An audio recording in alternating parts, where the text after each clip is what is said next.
Hello guys, it's the man here. Today I'm going to give you my thoughts on the KC62 and KF92 subwoofers from Kef. Before we start, the reason I'm making this video is because the other day I uploaded another video on the KC62 which got a lot of hate, which I truly did not expect. Quite frankly, some of the comments that have been directed towards me are quite disturbing, derogatory, and simply untrue assessments of me. Just because I look and talk a certain way, and perhaps my videos are a little different compared to other channels, it doesn't make it okay for you to judge me like you have. Chances are, if you're watching this, you're a fully grown adult and I don't understand what I've done that has negatively affected your life so much.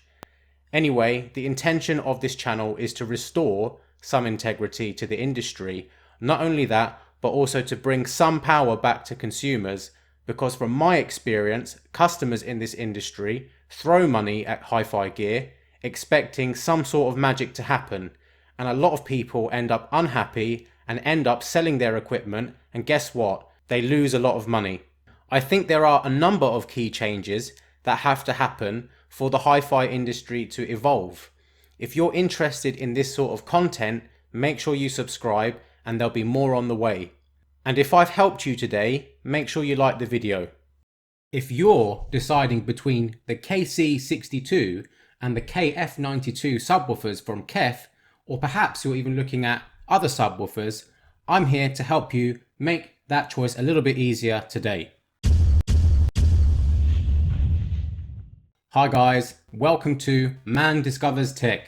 Welcome to the channel.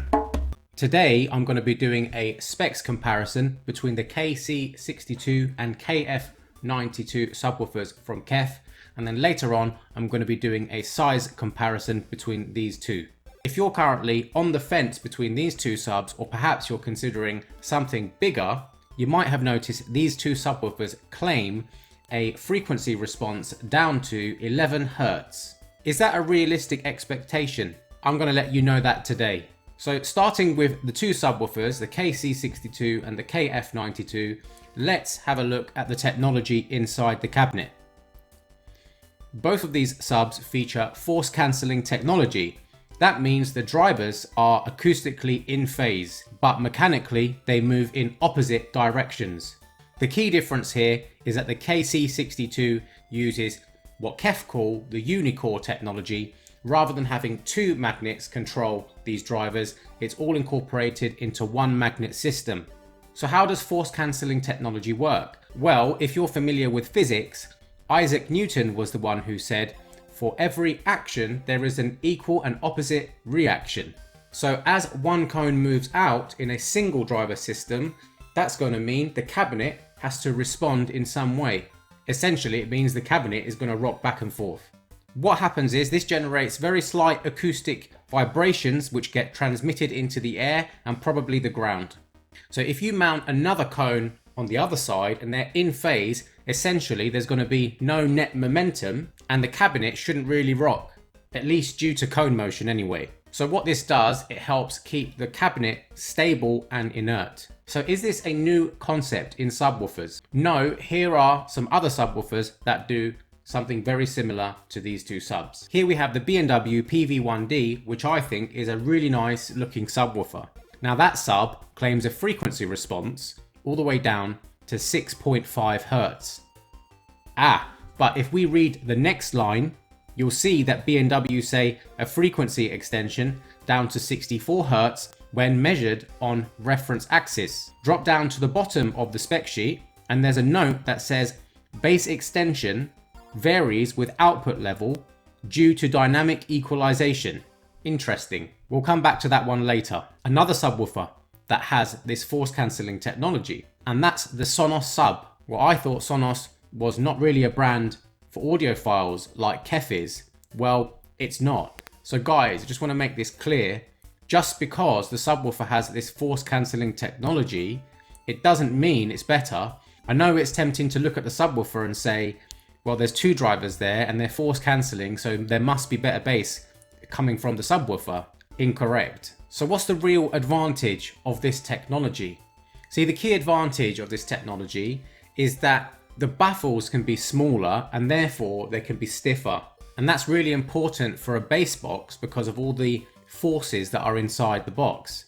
So basically the reason they've made this with force cancelling technology is so they can make a smaller subwoofer that is light but yet stable, so the subwoofer doesn't essentially dance across the floor. Now that's not really a problem if you have a properly made, heavy, structurally sound, rigid subwoofer, even if it has just one driver. So it begs the question, what is Kef's exact goal with this subwoofer? Is it, as they say, to shake the foundations of the industry and make all other subwoofers obsolete? Because that's what they seem to claim if you look at the information available on their website. I don't think that's the goal here, and I don't think these subwoofers are going to make real subwoofers obsolete. I think Kef is trying to get better subwoofers into people's living spaces because typically good subwoofers don't match the furniture. So for that, I do respect what companies like Kef and B&W are doing, but I don't necessarily agree with the marketing practices that are used to sell the product. So how big are the drivers? KC62, 6.5 inch, KF92, 9 inch drivers. How powerful are the amps? 1000 watt RMS Class D amplification for both subwoofers. How loud do they go? Well, Kef say the KF92 is twice as loud as the KC62, and you would expect that because the KC62 is 63% smaller in volume than the KF92. Now, what should your room size be? Kef say for the KC62, your room should be between 5 meters squared and 50 meters squared. And for the KF92, they say between 10 and 100 meters squared. I think, to be honest, the upper bounds of those ranges may be a little bit overstated. Let me explain now.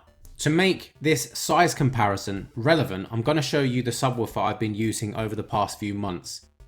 So here's my XTZ 1217 Edge subwoofer, which I use for music and movies and gaming actually as well. That subwoofer features a 12-inch high excursion cone. XTZ call this subwoofer a hybrid subwoofer, which gets you close to the sound of a sealed enclosure with the 20Hz extension of a ported model. Just for reference, XTZ claim this to be a 20Hz subwoofer and the price is about €700. It features a 700 watt Class D ice power amplifier, and the box isn't the biggest, but it's a darn sight bigger than what you're about to see now. So guys, as the speaker shops are all closed right now, thanks to lockdown, it makes it very difficult for me to get hold of these subwoofers in person. So I had to get a little bit creative to show you this size comparison.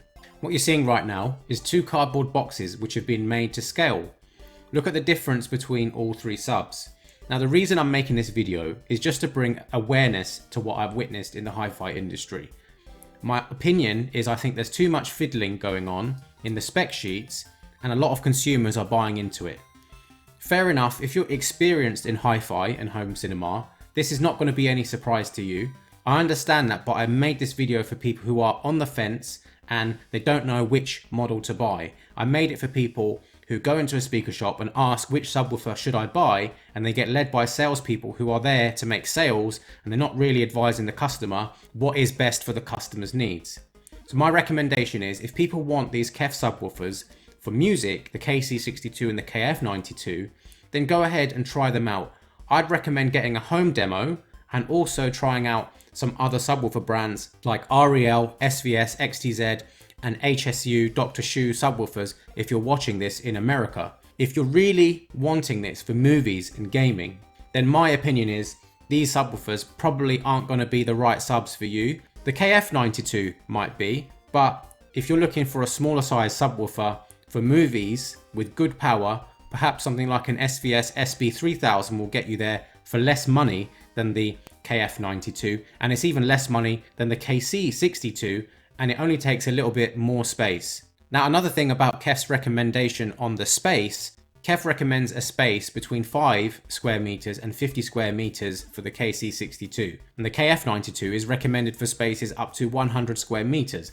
Now consider this space that you're seeing right now. This is an 18 square meter room, and I'm telling you, even the XTZ subwoofer that I have, even that struggles to dig deep in this space, and that's a 700 watt ported subwoofer in a larger enclosure, and it's got a high excursion driver. In this room, even I would need a second sub like this XTZ to get the sound that I'm looking for in movies and gaming, and to be honest, even in some music as well, because of the peak dynamics that you miss out with smaller subwoofers. Anyway, I just want to say that this video is not intended to throw mud at the KC62 or KF92. I made another video about the KC62 recently, and I think a lot of people got the wrong end of the stick. I think they are both great subs considering what they're designed to be. I think there's some really interesting tech in those subs, especially the KC62. And I think if you're looking for a really cool looking sub and you want to hide it away in a corner, then these are good choices. We also have to consider your budget as well. I think you'd have to have deep pockets to buy these subwoofers. Another thing to consider is that if you're in a smaller room, you might actually benefit a bit from room gain. So subwoofers like the KC62 might be able to hit those lower notes with more ease. I just wanted to manage your expectation, guys, because for me, getting a subwoofer in the 12-inch range has always been the smarter investment. And if you want the subwoofer to do its job in music, movies and gaming and have that decent level of dynamics, a 12-inch subwoofer is probably the minimum that I would recommend. If you want the subwoofer to play loudly, I don't think the KC62 is going to manage it. I've been hunting around online and I've heard that this subwoofer, going by measurements, it can only manage 20 Hz at 80 decibels in anechoic conditions, which isn't enough sound pressure to satisfy me, nor is it considered reference levels.